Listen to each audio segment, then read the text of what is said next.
Hi, hello everyone. Uh, we have conducted a simulation of service process at the large Salsita restaurant. My name is Rahul, and this is Aprup. Um, and We have worked on the following: the general topics like project background, scope and objectives, model construction, animation, results, and a final conclusion. So, let me give you a brief outline of our project. So, La Salsita is a restaurant where it's a regular kind of restaurant, like uh, where people go and dine in, and it's a busy restaurant at times. And we have the following problems: like there is a large number of customers during specific times of the day, like lunchtime, or uh, and then there is a longer waiting time during those hours. So there'll be a heavy so we'll have to increase the number of resources when there are more number of customers, because in order to reduce the wait time. So we have worked on a few things similar to this to increase the efficiency. So we have the following. We developed the simulation process on the following scope and objectives, like how long each customer waits in the queue and the total waiting time for each customer in the queue. And we have studied about the customer arrival times and when they receive their order. It was all like raw data was collected, and then the simulation model was built on it. So we have the following objectives when we built this: to ensure customer satisfaction, to reduce the waiting time for the customers in the queue. Yeah, the waiting time was reduced by increasing the number of resources during busy hours. So we made an optimal utilization of the resources to reduce the wait time for customers. And one more objective was obviously to increase the profits of the business. And from here, my friend will take over. Hello everybody. Uh, the next thing in this topic is model constructions.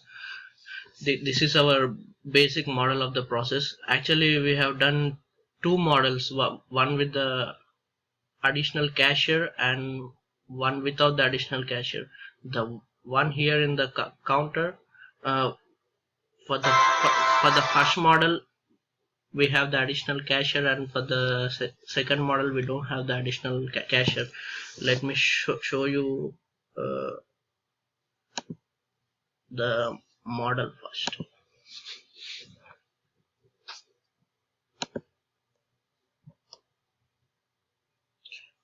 Here you go.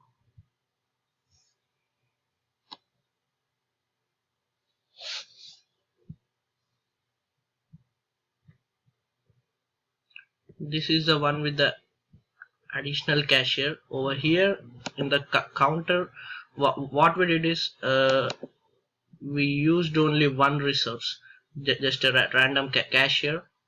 Okay, and to be clear, you can just check in the animation. I mean, we use the three cashiers over here, sorry, not the one. To be clear, you can check here in the animation. We have three cashiers, and we use the set for the counter. So it is the model with additional cashier.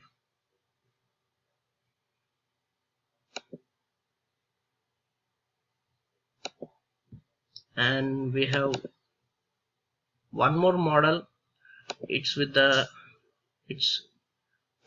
additional cashier. I mean, there is only one cashier on the counter, and like depending on the customers, the frequency of the customers they will be operating the cashiers. Look at here, there is only one cashier on the counter, and as you can see over here, here we just used only one over here. Okay, and